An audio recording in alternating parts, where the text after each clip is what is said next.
At last we have the mighty Chewbacca. Ho ho ho ho ho ho ho ho ho ho ho. Ah ah ah ah ah ah ah.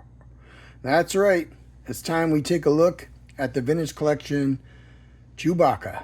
That's right. Han Solo's best buddy and faithful co-pilot of the Millennium Falcon. And quite the mechanic, I hear, as well. So, yeah, Chewbacca. Chewbacca the Wookiee. What can we say about Chewbacca the Wookiee? Other than he's one tall looking Wookiee.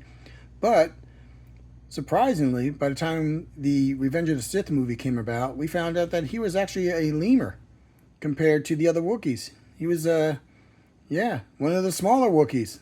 Who knew, right? But just an amazing character.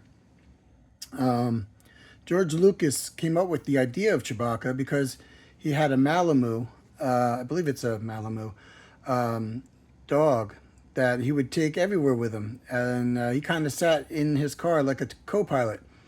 And he was like, that would be a pretty cool idea to kind of have like a dog-like character as like a co-pilot for like Han Solo. So, yeah, that's where Chewbacca the Wookiee came from. And originally, the Wookiees were supposed to be the Ewoks from Return of the Jedi.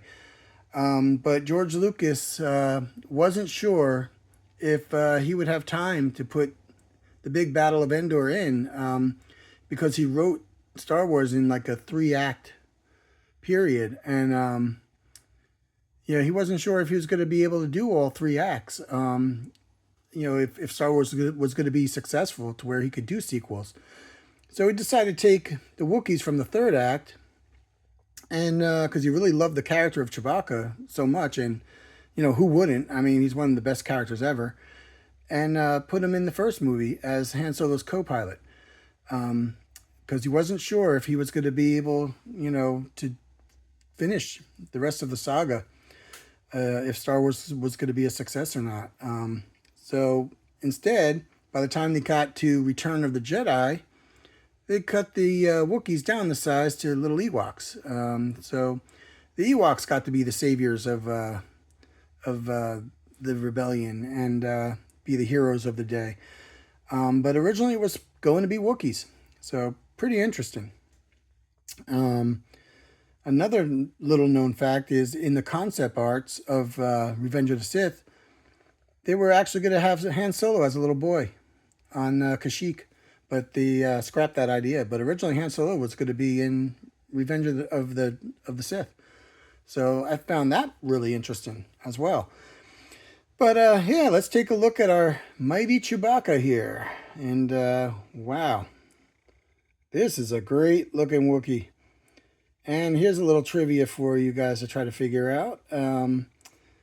Those who are Star Wars nerds would probably know this because it's pretty easy. But for those who, aren't such Star Wars nerds as me and a lot of the other collectors, what Wookiee is this Chewbacca? What movie is this Chewbacca from? Do you know? And can you tell why? And do you know? Do you know what the difference is between this Chewbacca and the other Chewbacca's in the movie? This Chewbacca is from Return of the Jedi. That's right. And as well as The Empire Strikes Back. Because the way you could tell is his hair is starting to fall kind of towards his face. Where in A New Hope, the Chewbacca's hair was slicked back. All the way back in a straight line. So yeah, so this is how he started to do his hair. Starting in The Empire Strikes Back, he started doing it this way, making it kind of fall, wherever, and pretty cool. But very cool looking Wookiee figure. I mean, look at this, his big feet. But yeah, you can really see the difference in the color. And look at that. That is amazing paintwork right there. That totally looks like a worn pouch. But yeah, there's his bandolier. His faithful Wookiee bandolier. A lot of the Wookiees wear that bandolier.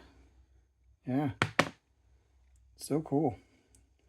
But yeah, let's take a look at the mighty Chewbacca's movements here. Now, he has a swivel head, but it can't really move because, I mean, look at that hair. It's blocking everything. A lot of movement being blocked by his hair coming down. But he does have all the movement you would want and need in his shoulders. Bend in his elbows, and that moves wherever you want it to. Wrist articulation. That's pretty cool. Yeah, no bend in the wrist though, but it does have wrist articulation. He's got a ball hinge in his middle of his chest there. Another one in his waist. So he's got a lot of pretty good movement there. He's got swivel in the hips. No barbell hips. Hopefully that's coming on the next Chewbacca. We are going to be getting a new updated Chewbacca, so I'm really excited about what that's going to look like. And he's got a bend in his knees and a bend in his ankles. So pretty good movement all in all, though. But yeah, we definitely need barbell hips there for the Wookiee, and maybe even some hinge in the wrist there. That would be really cool. But yeah, so pretty good. All in all, it's pretty good Chewbacca. Beautiful blue eyes that Peter Mayhew had, the guy who played Chewbacca, and a great mouth detail too. The teeth and everything. I mean, so cool. Even right down to the gray mustache kind of look that came down. That was always really cool. But just a great looking Chewbacca. Yeah. That's a good one. So there you go. There's the Chewbacca from The Empire Strikes Back / Return of the Jedi. Most people refer to this Chewbacca as the Return of the Jedi one. But if you really look at the movie, his hair was starting to do this in Empire Strikes Back. I believe that's where his hair started to fall like that. So very cool. I believe it was Mrs. Freeborn that used to brush Chewbacca's hair on set. So pretty funny. Mrs. Freeborn is the wife of what is it? Is it Frank Oz? I don't remember. I believe it's Frank Oz. No, not Frank Oz. Jeez. I forgot. But Mr. Freeborn's wife, obviously. But yeah, I don't know where I was going with that. But yeah, supposedly she brushed his hair a lot on set. So that was pretty cool. It's Mrs. Freeborn. So, but very cool looking Wookiee. Looking forward to the new one coming out. That's going to be an amazing Chewbacca. I have a lot of hopes for that. I really want them to knock that Chewbacca out of the park. Not that this one's bad, because this one's pretty damn good. But yeah, it could use some improvements. So yeah, looking forward to seeing the next Chewbacca and see how that one looks. So I hope you guys enjoyed the Chewbacca review. Please like and subscribe. And I'll see you all on the next one. Okay, bye.